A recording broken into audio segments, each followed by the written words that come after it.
हम लोग शुरू करेंगे। आज प्रभु का दिन है और प्रभु की उपस्थिति में हम लोग इस घड़ी उपस्थित है। इसलिए आइए हम अपना को प्रभु का हाथ में समर्पण करेंगे। आज को उपासना को, आज की सेवकाई को प्रभु का हाथ में हम समर्पण करेंगे। प्रार्थना करेंगे। कृपया आँख बंद कर से झुकाएं और बड़ी दीनता के साथ कांपते हुए थरथराते हैं प्रभु के चरण में प्रार्थना करें। Hallelujah, hallelujah, hallelujah.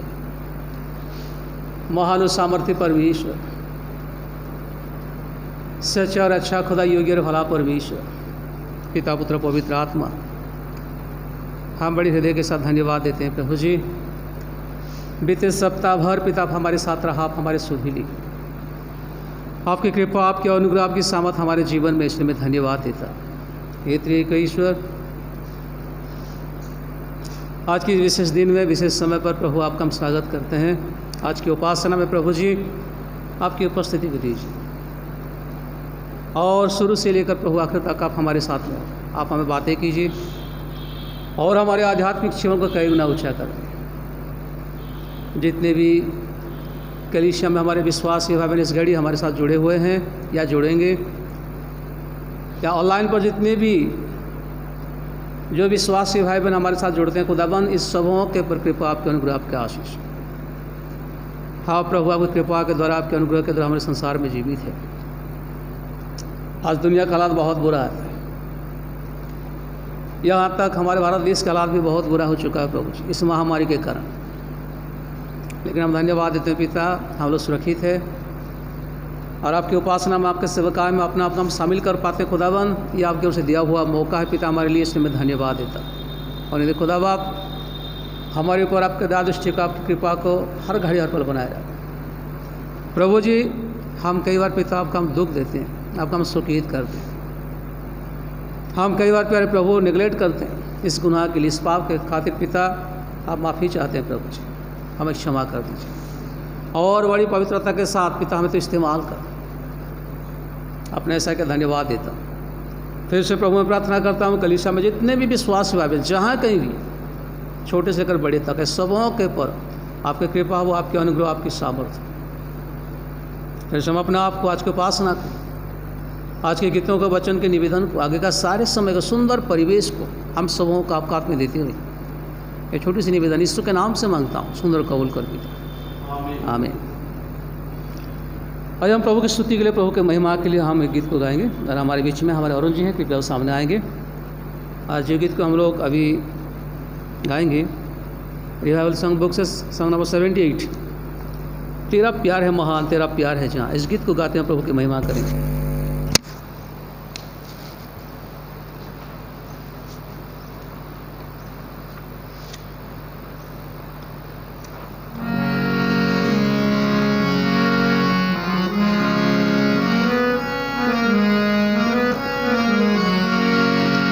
तेरा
जयकार जय जयकार, तूने मेरे लिए क्या कुछ न किया। जय जयकार जय जयकार, तूने मेरे लिए क्या कुछ न किया। आपने मुझसे भर दिया अपनी शक्ति मुझको दी, ताकि तुम्हें गवाही तेरे जी उठने की। अपनी मुझसे भर दिया अपनी शक्ति मुझको दी, ताकि तुम्हें गवाही तेरे जी उठने की। क्यों ना बोलूं फिर मैं तेरी जय जयकार, क्यों ना बोलूं फिर मैं तेरी जय जयकार। जय जयकार जय जयकार, तूने मेरे लिए क्या कुछ न किया। जय जयकार जय जयकार, तूने मेरे लिए क्या कुछ न किया।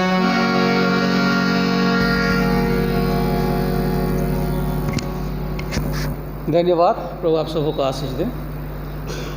आइए उस समय हम लोग बाइबल से अध्ययन करेंगे। हमारे बीच में हमारे डीकन साहब हैं, हमारे डीकन पीपी लोचन, कृपया वो सामने आएंगे, आज के स्क्रिप्चर का अध्ययन करेंगे।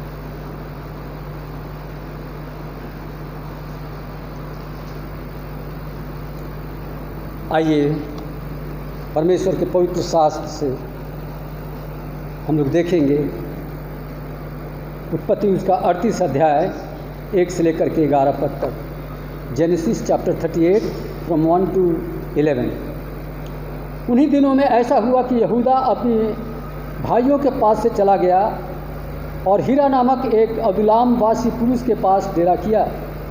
वहाँ यहूदा ने शुआ नामक एक कनानी पुरुष की बेटी को देखा और उससे विवाह करके उसके पास गया। वह गर्भवती हुई और उसके एक पुत्र उत्पन्न हुआ और यहूदा ने उसका नाम एर रखा। वह फिर गर्भवती हुई और उसके एक पुत्र और उत्पन्न हुआ और उसका नाम ओनान रखा गया। फिर उसके एक पुत्र और उत्पन्न हुआ और उसका नाम शेला रखा गया। और जिस समय इसका जन्म हुआ उस समय यहूदा कजीब में रहता था और यहूदा ने तमार नाम की एक स्त्री से अपने जेठे एर का विवाह कर दिया। परंतु यहूदा का वह जेठा एर यहोवा के लेखे में दुष्ट था, इसलिए यहोवा ने उसको मार डाला। तब यहूदा ने ओनान से कहा, अपनी भौजाई के पास जा और उसके साथ देवर का धर्म पूरा करके अपने भाई के लिए संतान उत्पन्न कर। ओनान जानता था कि संतान मेरी न ठहरेगी, इसलिए ऐसा हुआ कि जब वह अपने भौजाई के पास गया तब उसने भूमि पर गिर गिराकर नाश किया, जिससे ऐसा न हो कि उसके भाई के नाम से वंश चले। यह काम जो उसने किया उससे यहोवा अप्रसन्न हुआ और उसने उसको भी मार डाला। तब यहूदा ने इस डर के मारे कि कहीं ऐसा न हो कि अपने भाइयों के समान शेला भी मरे, और अपने बहू तमार से कहा, जब तक मेरा पुत्र शेला सियाना न हो जाए तब तक अपने पिता के घर में विधवा ही बैठी रह। इसलिए तमार अपने पिता के घर में जाकर रहने लगी। परमेश्वर अपने वचन के पढ़े जाने और सुने जाने पर अपनी आशीष को प्रकट करे। आमीन।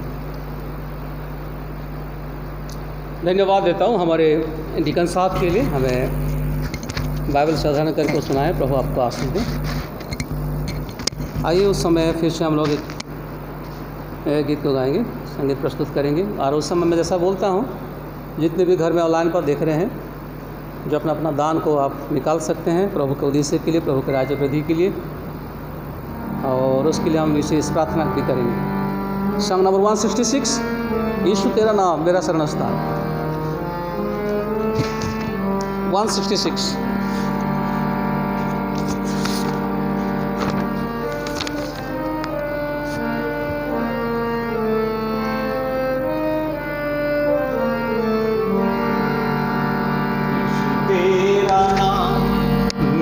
शरण स्थान, तेरी मैं स्तुति करूँगा। यीशु तेरा नाम मेरा शरण स्थान, तेरी मैं स्तुति करूँगा। स्तुति करूँगा तेरी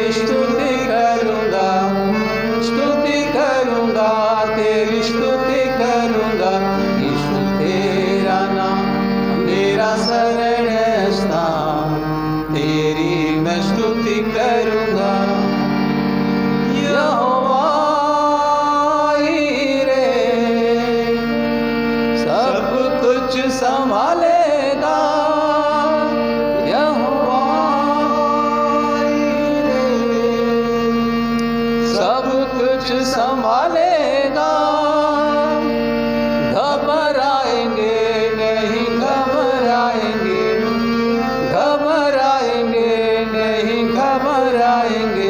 यीशु तेरा नाम मेरा शरण स्थान, तेरी मैं स्तुति करूँगा।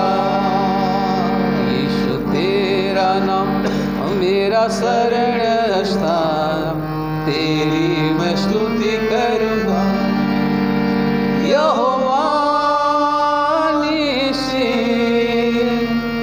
हमेशा विजय देता है। यहोवा निस्सी हमेशा विजय देता है। स्तुति करूँगा, तेरी स्तुति करूँगा, स्तुति करूँगा, तेरी स्तुति करूँगा। यीशु तेरा नाम मेरा शरण स्थान, तेरी मैं स्तुति करूँगा। यीशु तेरा नाम मेरा शरण स्थान, तेरी मैं स्तुति करूँगा। यहोवा रामा चंगा करने वाला है। यहोवा रामा चंगा करने वाला है। वो मेरा प्रभु है, तू मेरा प्रभु है, मेरा प्रभु है, तू मेरा प्रभु है। यीशु तेरा नाम मेरा शरण स्थान, तेरी मैं स्तुति करूँगा। यीशु तेरा नाम मेरा शरण स्थान, तेरी मैं स्तुति करूँगा। यहोवा रुआ अच्छा चरवाहा है। यहोवा रुआ अच्छा चरवाहा है। घटी नहीं है कोई, घटी नहीं है, घटी नहीं है कोई, घटी नहीं है। यीशु तेरा नाम मेरा शरण स्थान, तेरी मैं स्तुति करूँगा। यीशु तेरा नाम मेरा शरण स्थान, तेरी मैं स्तुति करूँगा। यहोवा समा संग संग रहता है। यहोवा समा संग संग रहता है। घबराएंगे नहीं, घबराएंगे, घबराएंगे नहीं, घबराएंगे। यीशु तेरा नाम मेरा शरण स्थान, तेरी मैं स्तुति करूँगा। यीशु तेरा नाम मेरा शरण स्थान, तेरी मैं स्तुति करूँगा। यहोवा सालो शांति मुझे देता है। यहोवा सालो शांति मुझे देता है। सिजदा करूँगा, तेरी सिजदा करूँगा, सिजदा करूँगा, तेरी सिजदा करूँगा। यीशु तेरा नाम मेरा शरण स्थान, तेरी मैं स्तुति करूँगा। यीशु तेरा नाम मेरा शरण स्थान, तेरी मैं स्तुति करूँगा। धन्यवाद। प्रभु आप सबको आशीष दें। आइए हम प्रार्थना करेंगे। प्रार्थना करें। Hallelujah, hallelujah. Thank you father. धन्यवाद प्रभु जी, धन्यवाद प्रभु जी, धन्यवाद प्रभु जी, धन्यवाद प्रभु जी। तेरी स्तुति हो, तेरी महिमा हो। हर खुदा आप हमें इस्तेमाल कर रहे हैं प्रभु, इसलिए मैं धन्यवाद। फिर से खुदावंद मैं हमारे ग्रेसियन चर्च की सारी कलीसिया के लोगों के लिए प्रार्थना करता हूँ प्रभु, चाहे बच्चे हो या जवाना हो या महिलाएं हैं या बुजुर्ग है या सेवा करने वाले तमाम अगुवे क्यों ना हो, प्रभु सबों के ऊपर आपकी कृपा, आपके अनुग्रह, आपकी आशीष। पीड़ितों को जानते हैं पिता, जितने भी पीड़ित अवस्था में पिता, इस सबों को छू लीजिए, उन्हें कृपा, उनको सामर्थ्य से भर दीजिए।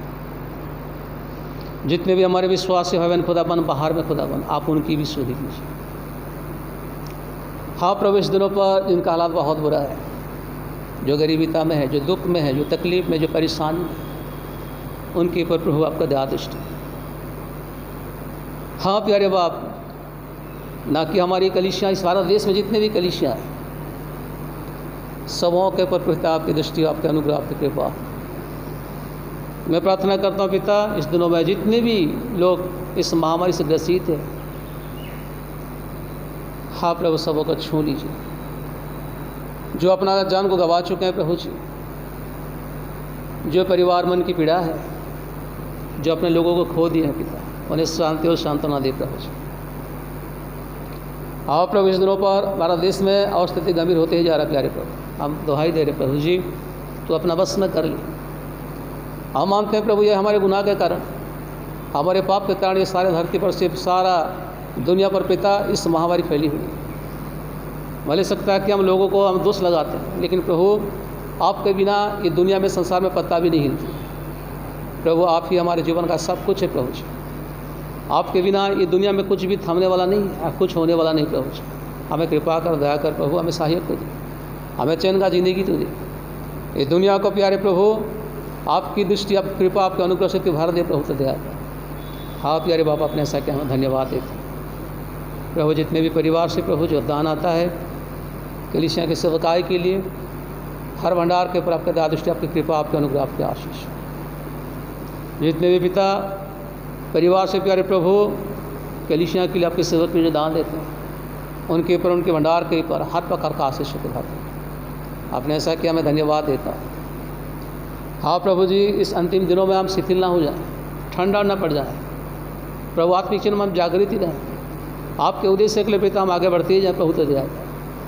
हाँ प्रभु, हम तो बातें कर, आज के वचन के माध्यम से पिता में तो बातें कर, आगे तो ले चल, आत्मा में भर दे, पवित्र आत्मा के स्पष्टता भी से हम सबों के जीवन में। आपने ऐसा किया, मैं धन्यवाद देता प्रभु। हम लोग सीमित लोग यहीं पर उपस्थित हैं प्रभु जी, हमारे डिकन साहब, उनके ऊपर, उनके परिवार के ऊपर पिता आपके दया दृष्टि, आपके आशीष। हमारे अरुण जी, उनके परिवार के ऊपर पिता आपके दया दृष्टि, आपके अनुग्रह। भाई प्रेम महांती हमारे साथ में प्यारे प्रभु, उनके ऊपर, उनके परिवार के ऊपर कृपा, मेरे पर, मेरे परिवार के ऊपर पिता आपके दया दृष्टि। हाँ प्रभु जी, आपने ऐसा किया, धन्यवाद के साथ हम अपने आप को, आज के वचन को, आज के निवेदन को, आज जितने भी दान दिए प्यारे प्रभु, सारे दान को, ऑफरिंग को, सारे बातों को, इस दुनिया का सारे कलीसिया को, सारे सेवक सेविका सबों को आप हाथ में देते हुए ये छोटी सी निवेदन यीशु के नाम से मांगता हूँ, सुंदर कबूल कर दे, आमीन। सबको जय मसीह की।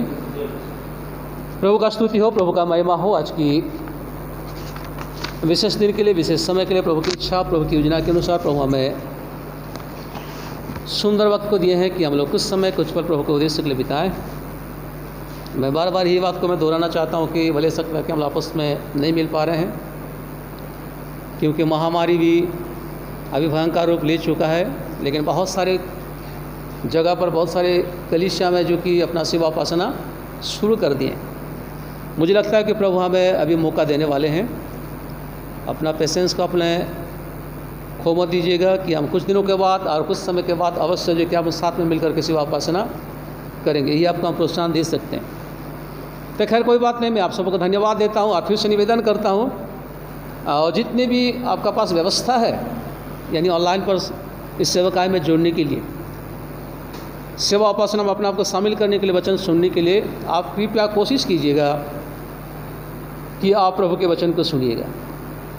अगर यहाँ पर हम लोग सेवा उपासना करते रहेंगे, वचन देंगे, आप नहीं सुनेंगे, आपका पार्टिसिपेंट नहीं होगा, तो हम लोग भी क्या हो जाएंगे, हमको बहुत खराब लगेगा, यानी हम लोग भी उत्साहित नहीं होंगे।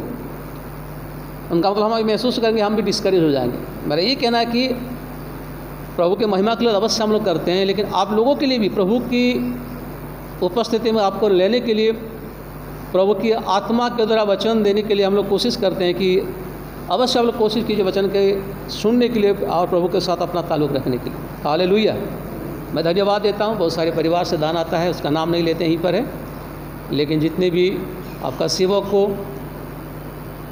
और प्रभु के राज्य वृद्धि के लिए कलीसिया में जो दान देते हैं, मैं तहे दिल से आप सबको धन्यवाद देता हूँ। प्रभु आपके साथ में हो, आपके भंडार हरा भरा रहे। हालेलुया। तो विशेष आज की जो हम स्क्रिप्चर का अध्ययन किए हैं, हम संदेश की ओर से आगे बढ़ेंगे। उत्पत्ति की पुस्तक चैप्टर 38 वर्ष 1 से लेकर हम लोग 11 तक अध्ययन किए हैं, यानी जेनेसिस चैप्टर 38 वर्ष 1 to 11 तक हम लोग अध्ययन किए हैं। आज की मेरा संदेश जो है अनैतिक जीवन के बारे में आपको मैं कुछ संदेश देना चाहता हूँ। अनैतिक की मतलब यही है प्रभु के विरोध में, समाज के विरोध में काम करना। जो प्रभु नहीं चाहते हैं, जो समाज नहीं चाहता है, इस तरह का जब हम लोग काम करते हैं तो मानो हम लोग क्या करते हैं, अनैतिक काम करते हैं। जो प्रभु चाहता है, जो अच्छा काम है, जो पाप नहीं है, जो गुनाह नहीं है, जो दाग नहीं है, उसको कहते हैं नैतिक काम। आज इसके बारे में हम लोग ध्यान लगाएंगे। आज की हमारा यही सोच होना चाहिए, आज की मेरा संदेश एक सोच में यही है, क्या मेरे जीवन में या हमारा जीवन में ऐसा कोई अनैतिक बातें हैं। मैंने उससे पहले एक पद को पढ़ना चाहूँगा, कृपया मेरे साथ खोलेंगे आप लोग। मरकुस चैप्टर 4 वर्स 22। मरकुस चैप्टर 4 वर्स 22 हम डिकन साहब कृपया पढ़ेंगे। 4 का 22 पद को पढ़ेंगे, मुझे सहयोग देंगे थोड़ा बहुत, इसके बाद हम लोग आगे बढ़ेंगे।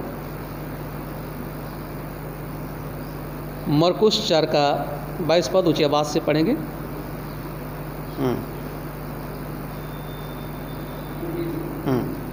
क्योंकि कोई वस्तु छिपी नहीं, इसलिए है कि प्रकट हो जाए, और न कुछ गुप्त है, इसलिए है कि प्रकट हो जाए। धन्यवाद। मेरे प्यार में यही कहना चाहता हूँ, आज की उत्पत्ति पुस्तक से अवश्य मैं लिया हूँ, और उस उत्पत्ति के लेखक, उत्पत्ति से लेकर व्यवस्था विवरण तक हम जानते हैं कि मूसा के द्वारा लिखी हुई वचन है। और उत्पत्ति में जो कि तमाम जो कि सृष्टि के बारे में यहाँ पर वर्णन की गई, बहुत सारी बातें हैं, मैंने सारी बातों को इसमें वर्णन करना नहीं चाहता हूँ, बहुत कम समय पर हमें लोग आगे बढ़ना पड़ता है, हम भली बातें जानते हैं। तो यहाँ पर जो पद जो लिखा गया मरकुस 4 का 22 में हमारे डिकन साहब पढ़ चुके हैं कि ऐसी कोई बातें नहीं जो उसको क्या किया जाए, गुप्त रखा जाए। ये दुनिया में बहुत सारे बातें हैं जो प्रभु क्या कर देता है, उसको ओपन कर देता है। हम लोग सोचते हैं मन में कि मुझे कोई नहीं देख रहा है, मैं जो गुनाह काम करता हूँ, जो पाप काम करता हूँ, जो गलती करता हूँ, जो अनैतिक काम करता हूँ, मुझे कोई नहीं देख रहा है। लेकिन याद रखिएगा, आप नहीं देख रहे हैं, मैं नहीं देख रहा हूँ, लेकिन देखता कौन है बोलिए? हमारे खुदा, हमारे परमेश्वर, वही देखता है।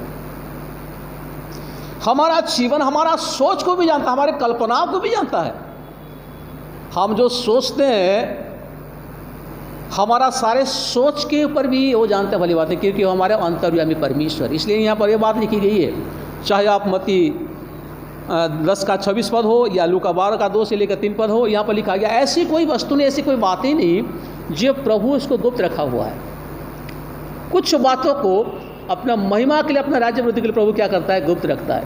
लेकिन मनुष्य के जीवन में जो भी गुनाह करता है, जो पाप करता है, अवश्य प्रभु एक दिन क्या कर देता है, उसको प्रकट कर देता है। तो अभी राजा दाऊद कहते हैं, अपना एक्सपीरियंस में, अपना अनुभव में, राजा दाऊद के जीवन में लॉट ऑफ एक्सपीरियंस था, बहुत अनुभवी राजा थे। तो अभी लिखते हैं, भजन संगीता 139 में लिखते हैं, प्रभु आपकी आत्मा से भागकर मैं किधर जाऊं, कहाँ छिपूं मैं जहां भी जाऊं, मैं जो भी सोचूं, प्रभु तो भली बात ही जानता है। मेरे प्यारों में यही कहना चाहता हूं कि आज दुनिया को जब झांकते हैं, लोगों के जीवन में यही सोच होता है, चाहे मैं कुछ भी करूं, मुझे कोई नहीं देख रहा है। लेकिन याद रखिएगा, दुनिया का बातें और बाइबल के बातें में बहुत डिफरेंस है। आप मेरे साथ में हैं? हालेलुया। दुनिया का बातें, सांसारिक बातें और बाइबल की बातें में बहुत अलग है। धर्मशास्त्र में लिखा गया, तेरा पाप तुझे क्या करेगा, पकड़ाएगा, लिखा गया।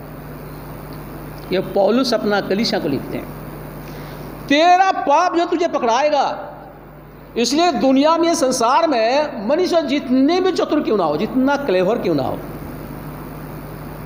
अगर गंदे काम करते हैं, अनैतिक काम करते हैं, तो क्या होंगे? वो पकड़ा ही जाएंगे। हालेलुया, प्रभु का स्तुति हो, प्रभु का महिमा हो। आज मैंने इस संदेश को मैं इसलिए आपके सामने रखना चाहता हूं कि आज मनुष्य जो कि प्रयास करता है, चाहे कुछ भी क्यों ना हो, किस हालात में भी क्यों ना हो, मुझे अगर हो सकता है किसी को कुछ भी करना पड़े, लेकिन मुझे बढ़ना है। इसको कहते हैं अनैतिक काम।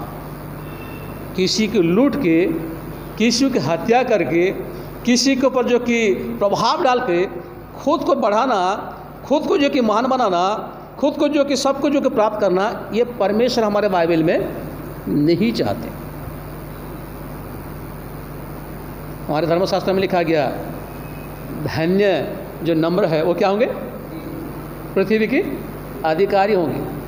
धन्य है जो नम्र है, धन्य जो नम्र है, ये पृथ्वी के क्या होंगे? अधिकारी। कितना सिंपल बातें बोली। केवल नम्र बनिए, दिन बनिएगा, और दुनिया का क्या बन जाइए? अधिकारी बन जाइए।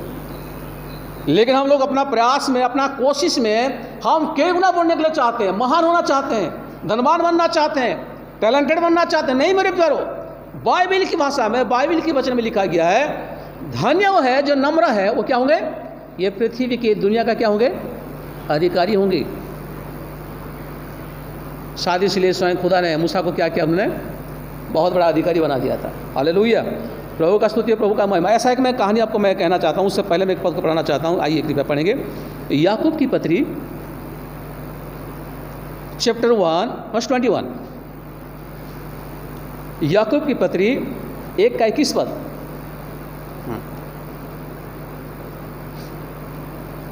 एक का 21 पद। हाँ, सारी मलिनता और गैर भाव की वृत्ति को दूर करके उस वचन को विनम्रता से ग्रहण कर, जो हृदय में बोया गया और तुम्हारे प्राणों का उद्धार कर सकता है। अब पुनर्बार थोड़ा दोहराइए उसको। इसलिए सारी मलिनता और इसलिए सारे मलिनता और बैर भाव वृत्ति को दूर करके, क्या को दूर करके? वृत्ति को दूर करके, हाँ, जो परमेश्वर हमारे चरण में जो वचन दिया है, बैर भाव, अमलिनता, अपवित्रता को दूर करके क्या करो? वचन को नम्रता से ग्रहण हाँ, परमेश्वर का दिया हुआ वचन को नम्रता के साथ क्या करो? ग्रहण करो। इसलिए मैं पहले से नम्रता के बारे में बोल चुका हूँ। मेरे प्यार में यही कहना चाहता हूँ, जब परमेश्वर की वचन को बड़ी नम्रता के साथ जीवन में हम लोग स्थान देते हैं, याद रखिएगा, हम अधिकारी बन जाते हैं। नहीं तो चाहे कुछ भी क्यों ना हो, कुछ हद तक भी जाना पड़े मुझे कुछ प्राप्त करने के लिए, मैं करूँगा। ये हमारे लिए क्या अनैतिक है, ये परमेश्वर की दृष्टि में बहुत बड़ा पाप है, ये गुनाह है। इसलिए मैं आज बाइबल से इस कहानी को मैंने रखा हूँ, जो सच्चा स्टोरी को, उत्पत्ति की पुस्तक चैप्टर 38 1 to 11 में हम याकूब की बेटे यहूदा के जीवन के बारे, उसके घराना के बारे में आपके सामने मैं रखना चाहता हूँ। ऐसे भी हम जानते हैं याकूब का कितने बेटे हैं? 12 बेटे। ये यहूदा जी तीसरी नंबर बेटा है। याद रखिएगा, याकूब का 12 बेटे हैं। 12 बेटे से ये जो बेटा जो है यहूदा कितना नंबर का है? तीसरी नंबर का बेटा है। और उनका 3 बेटे हैं, ठीक है। 3 बेटे के जो बेटा को उन्होंने शादी किया, तो धर्मशास्त्र में लिखा गया, बड़ा बेटा परमेश्वर की दृष्टि में बहुत बड़ा अनैतिक, एक पाप का, एक विश्वासघाती का जिंदगी जिया। इसलिए प्रभु ने उसको क्या किया? मरवा डाला। मैं तो फिर मैं कहना चाहता हूँ, भले सकता कि हमारे खुदा, हमारा परमेश्वर, हमारे यीशु मसीह ये दुनिया का सारे पापी को प्यार करते हैं, लेकिन पाप को घृणा करता। पाप के साथ उसका कोई भी कॉम्प्रोमाइज नहीं है, इस बात का ध्यान दीजिएगा। यहूदा का बेटा जब शादी किया, किसको शादी किया उन्होंने? तामार को शादी किया।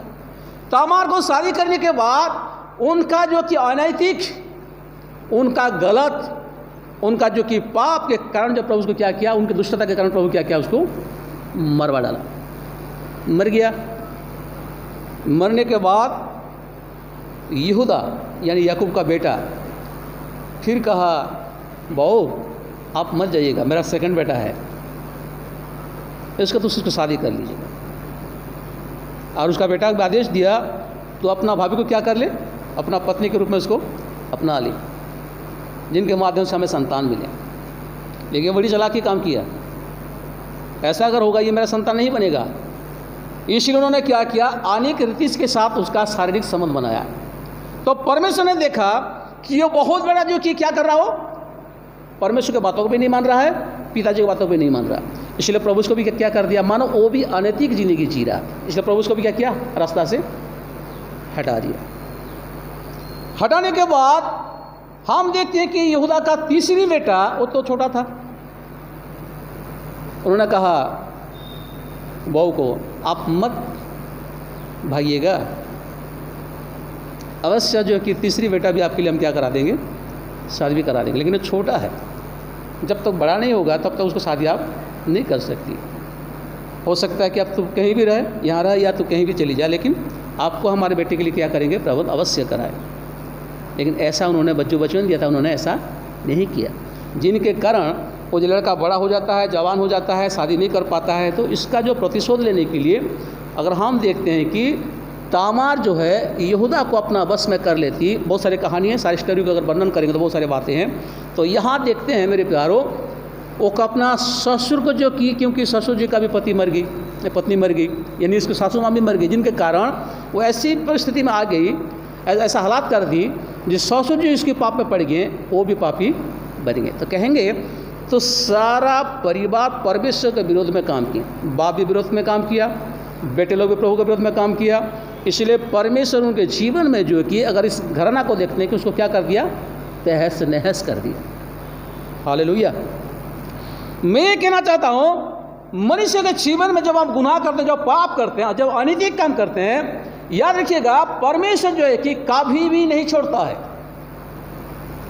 परमेश्वर हमारा जीवन में सवाल करता है।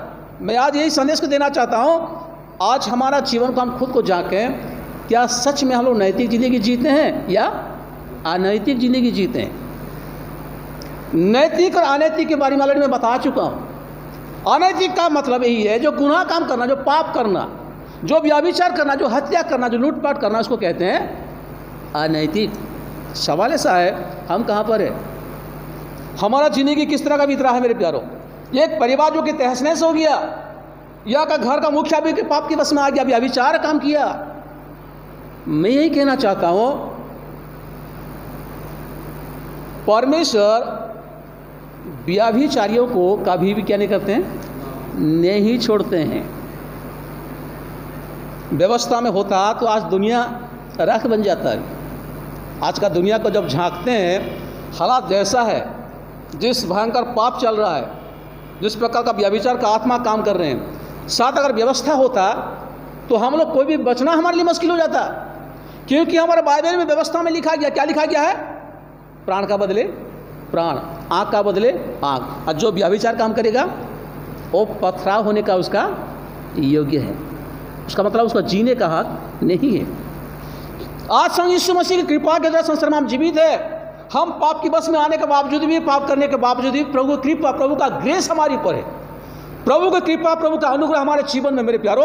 इसके साथ व्यवस्था में अगर हम होते हैं तो हमें जीने का हक नहीं मिलता। प्रभु का शुक्रिया हो, प्रभु के हम आभारी है, संग यीशु मसीह का हम आभारी है। हमारे जीने का, हमारा लिविंग स्टाइल को उन्होंने क्या कर दिया, आसान कर दिया। उसका मतलब यही नहीं है कि हम मनमानी जिया, कुछ भी कर लें, ऐसा नहीं है मेरे प्यारो। मेरा ये कहना है कि हमारा जीवन में हमारा परमेश्वर चाहते हैं कि हम नैतिक जिंदगी जिए, हम पाप की बस में ना रहें, पाप से अलग जिंदगी जिए, सेपरेट लाइफ बिताए। और मैं भी कहना चाहता हूँ क्रिश्चियन लाइफ जो कि सेपरेट लाइफ है, क्रिश्चियन लाइफ इज एक सेपरेट लाइफ। हमारा जीवन जो है कि एक अलग जीवन है। अगर हम अनैतिक जिंदगी जिएंगे, हमारा जीवन में भी ये हालात हो सकता है। इसलिए बड़ी सावधानी के साथ हमें जीना है। इसलिए एफिसियों मंडली को पौलुस के बाद सुंदर बातें लिखते हैं। हमारे टिकल साहब कृपया अध्ययन करेंगे। एफिसियों के पत्री 5:3 से लेकर 5 तक। एफिसियों के पत्री 5:3 से 5। ओके।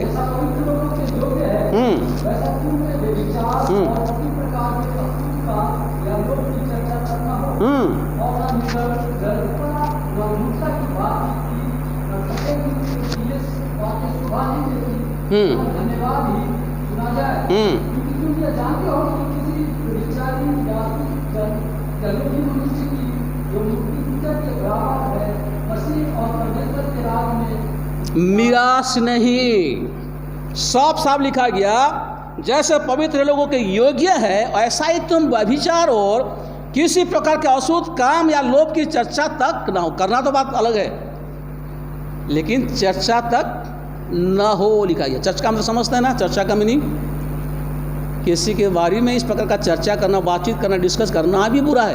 यहाँ लिखा गया जैसा पवित्र लोगों के योग्य है, जो स्पेशली पवित्र लोगों के योग्य है, जो पवित्र लोग होते हैं, ऐसा तुम में व्यभिचार और किसी प्रकार के अशुद्ध काम या लोभ की चर्चा तक ना हो। व्यभिचार करना, पाप करना तो बात अलग है, यहाँ चर्चा तक नहीं करने के लिए आदेश दी गई है। ये पौलुस एफिसियों में लिख इस बात को लिखते हैं, फिर लिखते हैं, और न निर्जलता, न मूर्खता की बातचीत की, न ठट्ठी की, क्योंकि ये बातें शोभा नहीं देती, वरन धन्यवाद ही सुना जाए। प्रभु हमसे क्या मांगता है? ये सारे गुनहगारों की बातें नहीं होना चाहिए। प्रभु हमारे मुंह से, हमारे होठों से क्या सुनना चाहता है?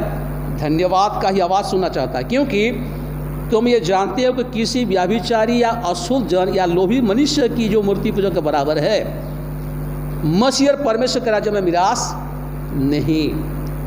साफ साफ लिखा गया, अनैतिक काम जीने की, अनैतिक जिंदगी जीने वाली, जो पाप की बस में जिंदगी जीने वाले, वो कभी भी परमेश्वर की आशीष का बारिश नहीं होंगे, मिरास नहीं होंगे।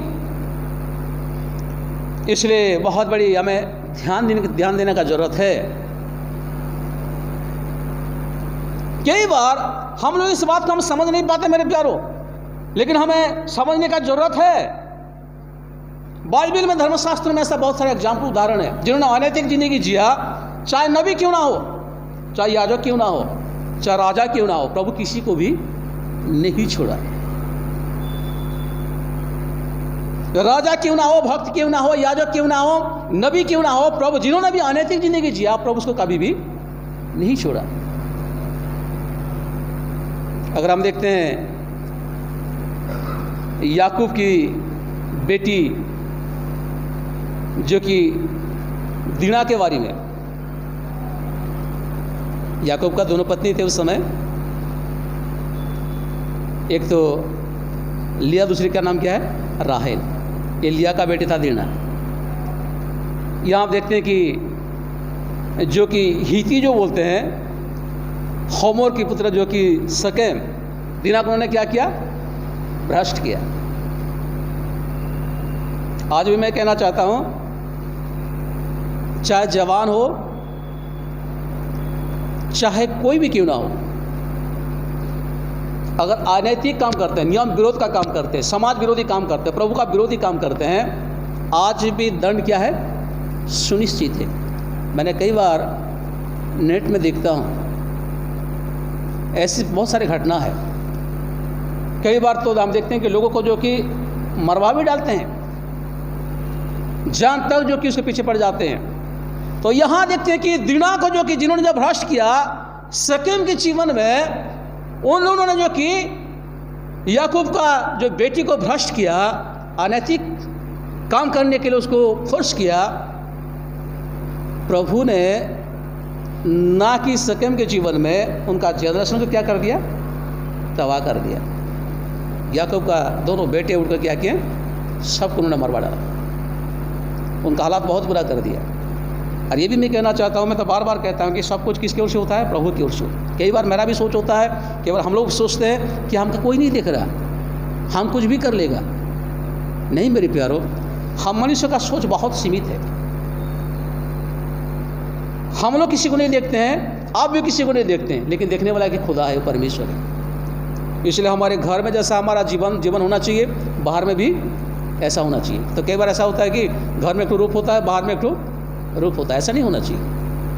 हम लोग स्पिरिचुअल लोग, आत्मिक लोग हैं, हम प्रभु के लोग हैं। हमारे स्वभाव, हमारे चरित्र, हमारे जीवन यानी हमारे बिहेवियर परमेश्वर के निकट में ग्रहणीय होना चाहिए।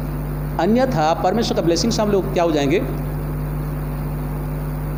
प्रभु की आशीष से हम लोग वंचित हो जाएंगे।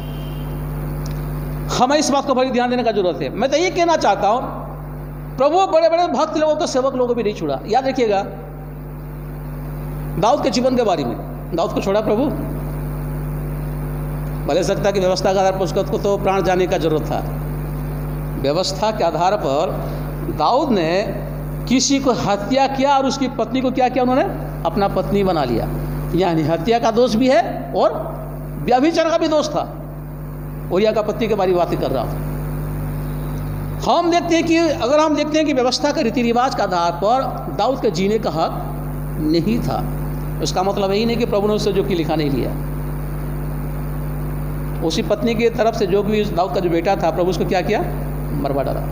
और वे कितने सालों के बाद। मैं यही कहना चाहता हूं कि हमारे खुदा हमारा परमेश्वर पाप के साथ उसका कोई भी कॉम्प्रोमाइज नहीं है। चाहे इब्राहिम हो, चाहे दाऊद हो, चाहे पौलुस हो, चाहे पतरस हो, चाहे राजा हो, चाहे महाराजा हो, चाहे नबी हो, चाहे याजक हो, चाहे कोई भी क्यों ना हो, पाप के साथ उसका कोई भी कॉम्प्रोमाइज नहीं है। पापियों को भले सकता का प्यार करते हैं, लेकिन पाप को घृणा करते हैं। अनैतिक कार्य जो होता है घृणित काम होता है। अनैतिक जो जीवन होता है एक घृणित जीवन होता है। इसलिए मेरे प्यारों, आज संसार में जो है देखा हुआ हम देख रहे हैं, एक आग लगी हुई है, एक महामारी को लिख चुका है। लाखों लोग जो कि अपना प्राण को गंवा रहे हैं और लाखों लोग जो कि अफेक्टेड है। इसका कारण क्या है? ये पाप के कारण ही है। आज केवल मेरे मुंह से नहीं, आज दुनिया में जितने भी प्रचार कर रहे हैं, आज दुनिया में जितने भी सेवकगण जो प्रचार कर रहे हैं, उनका एक ही कहना है कि ये दुनिया में मनुष्य जो कि इतना अनैतिक जिंदगी जी रहा है, जिसके खातिर क्या हो रहा है? ये पाप आ चुका है। मैं यही कहना चाहता हूं, ये अवश्य सच्चाई, हमें परिवर्तन होने की आवश्यकता है। जब तक दाऊद अपना घुटने के बल पर नहीं आया, जब तक उन्होंने रोया नहीं, जब तक उपवास नहीं किया, राख में बैठ गया, धूल में बैठ गया और उन्होंने कहेंगे तो कि टाट पहना और उनकी जो कि पश्चाताप का साथ जो कि प्रभु के निकट में दुहाई दिया, तब प्रभु उसके ऊपर हाथ नहीं लगाया, उसको मारा नहीं। ऐसी भी मनोनीत व्यक्ति था वो, लेकिन प्रभु उनका बेटा को क्या किया? मरवा डाला। कई बार बाप माँ का पाप भी क्या होता है? बच्चों के ऊपर आ जाता है। इस बात का ध्यान दीजिएगा। बाप माँ अगर अच्छा काम करते हैं तो प्रभु उसमें जो कि वादा करता है कि मैं तेरा आने वाले जनरेशन के ऊपर कभी क्या करूँगा? आशीष दूंगा। तो कई बार ऐसा होता है कि हमारे पाप के कारण हमारे बाल बच्चों के ऊपर भी क्या आता है? श्राप आ जाता है। इसलिए मेरे प्यार में यही कहना चाहता हूँ, हाँ ये सच है, जो गुनाह करेगा, जो पाप करेगा, उनका तो प्रतिफल मिलेगा। लेकिन कई बार ऐसा होता है कि बाइबल में, धर्मशास्त्र में भी देखते हैं, बाप माँ के पाप के कारण, अनैतिकता जिंदगी के कारण बच्चे के ऊपर भी क्या आया था? इस तरह का श्राप आया था, इस तरह का मृत्यु आया था। क्योंकि राजा दाऊद के जीवन के द्वारा हम लोग इस बात का हम ध्यान देते थे। मैं ये कहना चाहता हूँ कि हमारा जीवन में हमारा खुदा हमारा परमेश्वर चाहते हैं कि हम लोग सही जिंदगी जिए। दाऊद के बारे में थोड़ा सा क्या बोलते थोड़ा पढ़िए, 2 शामुएल 11 का 14 से 15 पद। 2 शामुएल चैप्टर 11 14 और 15।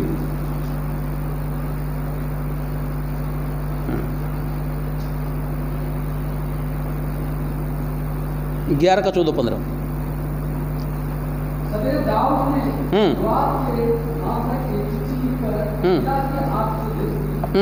चिट्ठी में यह लिखा था, सबसे घोर युद्ध के सामने खुदा को रखना, तब उसे छोड़कर लौट आओ, वह घायल होकर मर जाए। हाँ, 26 और 27 पद ये उरिया के बारे में लिखी गई है। 26 और 27 पद पढ़िए, 26-27। जब उरिया की स्त्री ने सुना कि मेरा पति मर गया, तब वो अपने पति के लिए रोने लगी। और जब उसके विलाप के दिन बीत गए, दाऊद ने उसे उठवाकर अपने घर में रख दिया और वह उसकी पत्नी हो गई। और उसके पुत्र का विवाह काम से जो दाऊद ने किया था, वह क्रोधित हुआ। लिखा गया यहोवा क्रोधित हुआ। उन्होंने विश्वासघात किया। राजा होने का गलत जो कि उन्होंने क्या किया? गलत तरीका से जो अपना बेनिफिट ले लिया। उन्होंने कहते हैं कि उन्होंने विश्वासघात काम किया अपना सैनिक के जीवन में, उनको मरवा डाला, अपनी पत्नी को अपना पत्नी बना लिया। मेरे प्यारे यहाँ लिखा गया परमेश्वर का क्रोध उसके ऊपर क्या आ गया? भड़क गया। जब परमेश्वर का क्रोध भड़कता है ना, दुनिया में रखने वाला कोई नहीं होता, इस बात का ध्यान दीजिएगा। इसीलिए हमें नैतिक जिंदगी जीना, अनैतिक नहीं। हमें घृणित पाप नहीं करना है, गलत नहीं करना है, सही तरीका अपना जिंदगी को जीना मेरे प्यारों, जिनके माध्यम से हम लोग आशीष पा सकते हैं। लेकिन कई बार ऐसा होता है हमारे पाप के द्वारा हम लोग श्रापित हो जाते हैं। बाइबल में, धर्मशास्त्र में बहुत ऐसी सारी बातें हैं। इसलिए मैं ही कहना चाहता हूँ, चाहे हमारे जीवन में कुछ मिले या ना मिले, कुछ प्राप्त करने के लिए हमें अनैतिक काम नहीं करना है, हद तक बढ़ना नहीं है, सीमित जिंदगी जीना है, परमेश्वर के आदेश को, परमेश्वर की आज्ञा को, परमेश्वर के वचन का ध्यान देना है। परमेश्वर हमारे लिए जो कि वचन रखा है उसमें बड़ी ध्यान देना है। याद रखिएगा, परमेश्वर तो साफ साफ प्रभु के वचन के माध्यम से कहा, मैंने फिर से इस बात को दोहराना चाहता हूँ, धन्य वो है जो नम्र है, वो क्या होंगे? पृथ्वी की अधिकारी होंगे। ये दुनिया को प्राप्त अगर करना चाहेंगे तो हमें नम्र बनना होगा, अपने आप को जो कि वास्तव में निष्कलंक, ब्लेमलेस होना मेरे प्यारो, अन्यथा हमारा जीवन में आप कभी भी आशीष को हम प्राप्त नहीं करेंगे। हालेलुया, प्रभु का स्तुति हो, प्रभु का महिमा हो। अगर हम देखते हैं, जो जैसा बोता है ना ऐसा भी काटता है, जो ऐसा बोएंगे वैसा वो काटेंगे। दाऊद के जीवन में एक समस्या आ गया, ना कि उनकी जो अनैतिक बेटा उन्होंने मर गया, वो बात नहीं है। जब राजा दाऊद राजा के रूप में था, उनका बड़ा बेटा का नाम क्या है? अबशालोम। उन्होंने जो कि षड्यंत्र रचने लगा कि मेरा बाप को मैं क्या करूँगा? मरवा डालूंगा, और उनकी सिंहासन में, राजगद्दी में क्या करूँगा? मैं खुद बैठ जाऊँगा। गलत जो कि अपना फ्रेंडशिप के माध्यम से उनके जीवन में सोच बदल लिया। फिर मैं कहना चाहता हूँ, हमारा सोच को, हमारा चिंता को प्रभु स्वयं खुदा जानते हैं। हम लोग क्या सोचते हैं, क्या कल्पना करते हैं, हमारे सारे मन की भेद को वो जानते हैं, हमारे खुदा, हमारा परमेश्वर। अब अबशालोम देखते हैं कि अपना पिताजी के पीछे पड़ गया, यानी दाऊद के पीछे पड़ गया। क्या करने के लिए? उसको मारने के लिए। अबशालोम जो कि उसको जो कि मारने के लिए उसके पीछे पड़ा हुआ है, और दाऊद जो है प्राण के खातिर, प्राण को बचाने के लिए क्या कर रहे हैं? वो भाग रहे हैं। सोचिए, जो अपना बेटा है, कितना बड़े प्यार से उनको लालन पालन किया था। ऐसी भी हम जानते हैं कि राजा दाऊद बचपन से लेकर प्रभु में था, प्रभु की स्तुति में, प्रभु की प्रशंसा में, बीड़ा बजाने में, गाना गाने में उनका जीवन जो कि बिता रहा था। और वही व्यक्ति इस बेटे को किस तरह का उन्होंने पालन पोषण किया होगा। लेकिन फिर से मैं कहना चाहता हूँ, कराने वाले ना आप है ना मैं हूँ। कराता कौन है? परमेश्वर है। राजा दाऊद की विश्वासघातकता के कारण, व्यभिचार की आत्मा के कारण, हत्या के कारण ऐसा परिस्थिति आ गया। हम देखते हैं उनका जीवन में तो बहुत सारे कुछ करना था, लेकिन प्रभु ने सब मना कर दिया। उन्होंने एक बार तो प्रभु से दुआई दिया, प्रभु मैं यरूशलेम का मंदिर को क्या करना चाहता हूँ? बनाना चाहता हूँ, मैं मंदिर एक बनाना चाहता हूँ। प्रभु साफ कहा, तुम मंदिर नहीं बना सकता। कारण क्या है? तेरा जीवन नैतिक जीवन नहीं है, तेरा जीवन क्या है? अनैतिक जीवन। तूने पाप किया है, तू गंदा काम किया है, तू व्यभिचार किया है, तू हत्या किया है, तू विश्वासघात किया है। इसलिए तेरे जो बना हुआ मंदिर में मैं ठहर नहीं सकता। इसलिए तेरा मन की इच्छा को, अवश्य तो पश्चाताप किया है, तेरा मन की इच्छा को मैं किसके माध्यम से पूरा करूँगा? तेरे बेटे राजा सुलेमान के माध्यम से मैं पूरा करूँगा, पर तुझसे जो कि वास्तव में करने नहीं मैं दूंगा। आप समझ रहे मेरी बातों को? परमेश्वर ने, खुदा ने उसको त्याग दिया, छोड़ दिया। यहां देखते हैं कि बेटा उसके पीछे पड़ा हुआ है, और अपना प्राण के खातिर जो है कि दाऊद भाग रहे हैं, प्रभु मुझे बचाओ, प्रभु मुझे बचाओ, मेरा बेटा अबशालोम जो कि मेरे पीछे पड़ा हुआ है। भले सकता है कि दाऊद की पश्चाताप के जीवन के द्वारा प्रभु जो कि उसके ऊपर संतुष्ट हो चुके थे, इसलिए प्रभु ने किसको मरवा डाला? अबशालोम को मरवा डाला। जब बेटा मरते हैं, राजा दाऊद कितना बिलक करके रोते हैं, कितना तकलीफ होती है उसको, कितना दुख, जो कितना शोकित मन उनका है। मेरे प्यारों, मैं यही कहना चाहता हूँ, चाहे कोई भी क्यों ना हो, जब परमेश्वर की आज्ञा को नहीं मानते हैं, परमेश्वर विधि को फॉलो नहीं करते हैं, जब हम नैतिक जिंदगी नहीं जीते हैं, अनैतिक जिंदगी जीते हैं, तो परमेश्वर चाहे कोई भी क्यों ना हो, किसी को प्रभु ने क्या नहीं करते हैं, नहीं छोड़ते हैं। आज देखिए दुनिया का हालात को देखिए क्या हुआ है, कुछ लोगों का साथ अभी महसूस हो रहा है। मेरे प्यारो, अब्राहम जो कि परमेश्वर का क्या है, सच्चा मित्र है। क्या कहते हैं, तो मेरा क्या है, सच्चा मित्र है बोलते। फिर भी ध्यान दीजिएगा, उन्होंने परमेश्वर खुदा को बातों को नहीं माना, अपनी पत्नी की बातों में आ गया। प्रभु ने कहा, देख तेरे पत्नी की बातों में मत आ, मैं अवश्य तेरा गर्भ को भरूंगा, तुझे संतान में दूंगा, तेरा दासी हाजिरा को तो क्या मत कर, शादी मत कर। लेकिन उन्होंने माना नहीं, हाजिरा को उन्होंने शादी कर ली। इब्राहिम जैसा व्यक्ति विशेष जो कि विश्वासियों का मूल पिता के रूप में जाने जाते हैं, देखते हैं कि विश्वास में परफेक्ट है, लेकिन परमेश्वर आज्ञा को उन्होंने क्या किया, थोड़ा इनकार कर दिया। इसलिए प्रभु उनसे भी बात करना क्या कर दिया, छोड़ दिया। 1 साल ने, 2 साल ने, 3 साल ने, कितना साल तक, 13 ईयर्स, 13 साल तक प्रभु ने उसके साथ बात नहीं किया। मेरे प्यारो, चाहे कोई भी क्यों ना हो, चाहे अब्राहम हो, चाहे इसहाक हो, चाहे याकूब हो, चाहे चेले हो, चाहे आज के जीवन में प्रभु का जितने भी चेले क्यों ना हो, अनैतिक जब काम करते हैं, जब गुनाह काम करते हैं, जब पाप करते हैं, तो प्रभु जो कि उन्हें त्याग देता है। ऑलरेडी हम धर्मशास्त्र में अध्ययन किए हैं, ऐसी कोई बात ही नहीं है कि प्रभु उसको ऊपर नहीं करता है। कृपया थोड़ा सा एक दो पद पढ़ेंगे, खत्म करेंगे हम लोग। लूका 12 का 2 और 3 पद पढ़िए कृपया। लूका 12, लुक चैप्टर 12 वर्स 2 और 3।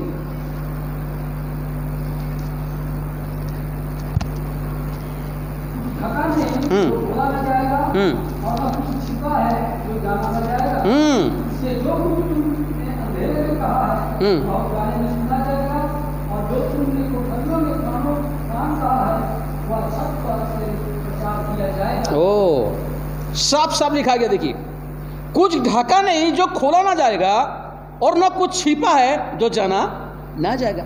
हम जो कुछ भी करते हैं, इसका मीनिंग यही है, हम जितना भी छिपाने के लिए कोशिश करेंगे, ढकने के लिए कोशिश करेंगे, तो प्रभु क्या कर देता है, उसको ओपन कर देता। तो अविनाश जो कि पौलुस कहता है, तेरा पाप तुझे क्या करेगा, पकड़ाएगा। फिर जो कि 3 पद में लिखा गया, इसलिए जो कुछ तुमने अंधेरे में किया है वो उजाले में क्या करेगा प्रभु, उजाले में सुना जाएगा, और जो तुमने कोठरियों में कानों कान कहा है वह छत पर से प्रचार किया जाए। ऐसी कोई गुप्त बातें नहीं है, मनुष्य का पाप, मनुष्य का अनैतिक काम जो प्रभु उसको प्रकट नहीं करेगा। अवश्य जो कि प्रकट आ जाता है, पकड़ा ही जाते हैं। कई बार कहते हैं, अरे पास्टर साहब देखिएगा वो इतने गंदे काम करते हैं, ऐसा काम करते हैं, पकड़ाते नहीं। पकड़ा जाते हैं जी, पूरा ब्लेम हो जाते हैं, उनका लाइफ जो है कि तहस-नहस हो जाता है। मैं फिर से कहना चाहता हूँ, परमेश्वर की दृष्टि में ऐसी कोई छिपी बातें नहीं है। प्रभु सब कुछ जानता है, अब छिपा नहीं सकते हैं, सब कुछ प्रकट हो जाता है मेरे प्यारो। इसलिए हम हर समय जो है कि एक नैतिक, एक अच्छा जिंदगी जिए, प्रभु का हम संतुष्ट करने वाले हम काम करें, जिनके माध्यम से प्रभु खुश होंगे, जिनके माध्यम से हमें क्या मिलेगा, प्रभु का ब्लेसिंग मिलेगा, प्रभु का आशीष मिलेगा। अन्यथा जितने भी इस प्रकार का अनैतिक काम करेंगे, गुनाह काम करेंगे, पाप काम करेंगे, प्रभु हमें कभी छोड़ेगा नहीं, क्योंकि बाइबल में प्रभु ऐसे लोगों को किसी को भी उन्होंने छोड़ा ही नहीं। इसीलिए जो पाप करता है उसका तो अवश्य क्या मिलता है, मजदूरी तो मिलेगा, और पाप का मजदूरी क्या है, मृत्यु है। तो खुदा ऐसा ना करें। प्रभु हमें चाहते हैं कि हम लोग सेव रहें, हम प्रभु कृपा दया दृष्टि हमारे ऊपर, प्रभु का आशीष हमारे जीवन में। लेकिन प्रभु यही चाहते हैं कि हम लोग प्रभु में एक नैतिक जिंदगी जिए। प्रभु इस वचन के द्वारा हम सबों को आशीष दें, आमीन। धन्यवाद। हमारे डिकन साहब कृपया आएंगे, आप सीमित समय पर प्रार्थना को और अगुवाई करें। धन्यवाद।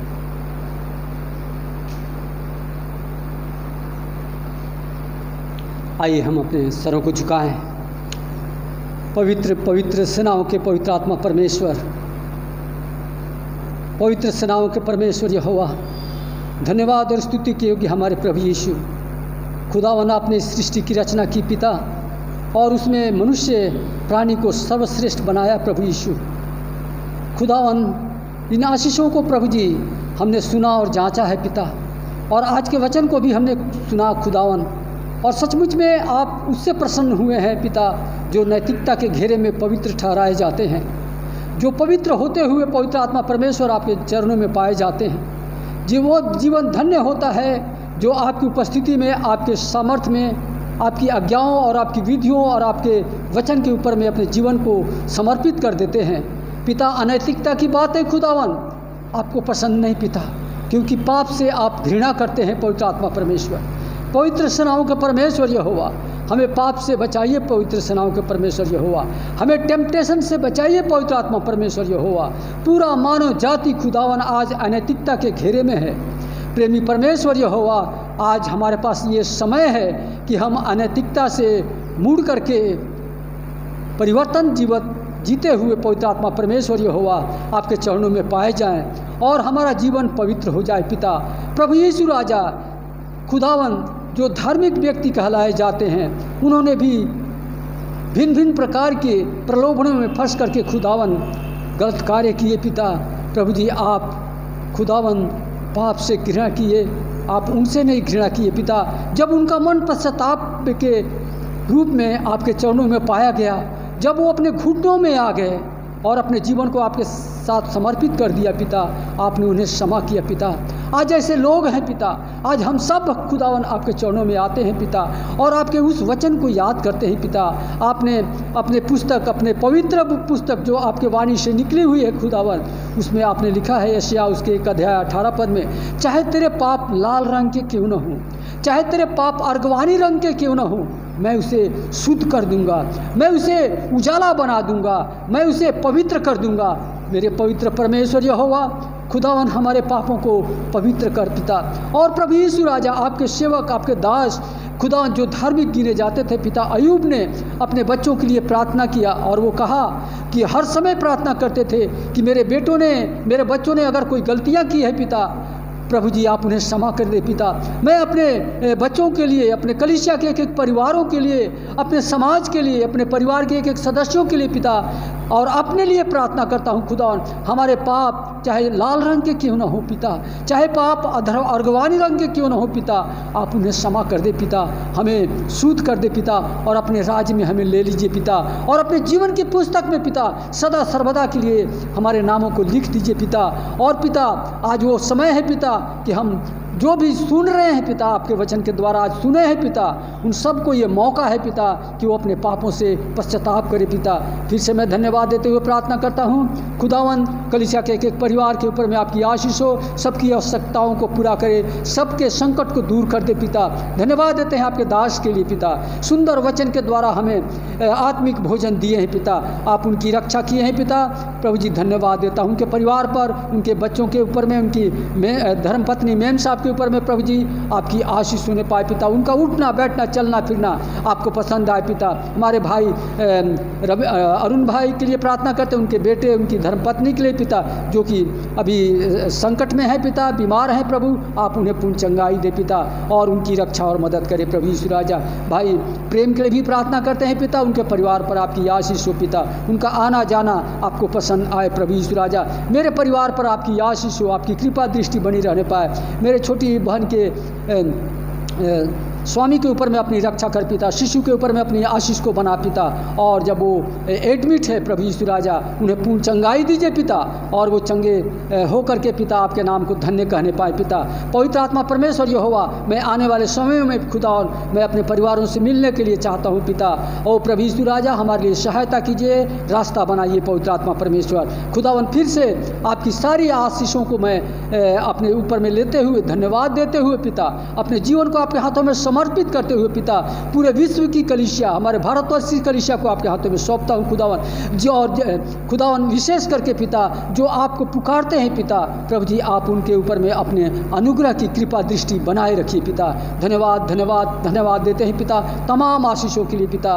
हर एक को प्रभु जी अपनी उपस्थिति में बांध दीजिए, पवित्र बनाइए और नैतिकता के घेरे में आशीषित कर दीजिए पवित्र आत्मा परमेश्वर। हमारे चाल पवित्र आत्मा परमेश्वर आपके मार्गों में पाए जाए पिता। इसलिए निर्गमन 23 और उसके 20 पद में आप अपने दूतों के लिए कहते हैं पिता कि तेरी अगुवाई करेंगे। ओ पवित्र आत्मा परमेश्वर, जब हम आपके भवन से बाहर निकलते हैं, ओ प्रभु यीशु राजा, हमारी आप अगुवाई करें और आपके दूत हमारी अगुवाई करें पिता, और हमारी रक्षा करें। सारी बातों को आपके हाथों में सौंपते हुए धन्यवाद के साथ ये प्रार्थना हमारे उद्धारकर्ता हमारे प्रभु यीशु ख्रीस्त के नाम होकर के मांगते हैं। सुनिए और ग्रहण कीजिए, आमीन। उस समय पिता परमेश्वर के प्रेम, प्रभु यीशु के अनुग्रह, पवित्र आत्मा का शांति, शक्ति, सौभाग्यता हम सबों के साथ, विशेष इस दुनिया में जितने भी विश्वास से वास करते हैं, छोटे से लेकर बड़े तक, अब से लेकर यीशु मसीह के दूसरे आगमन तक होती रहे, आमीन। सबको जय मसीह। Thank you, God bless you.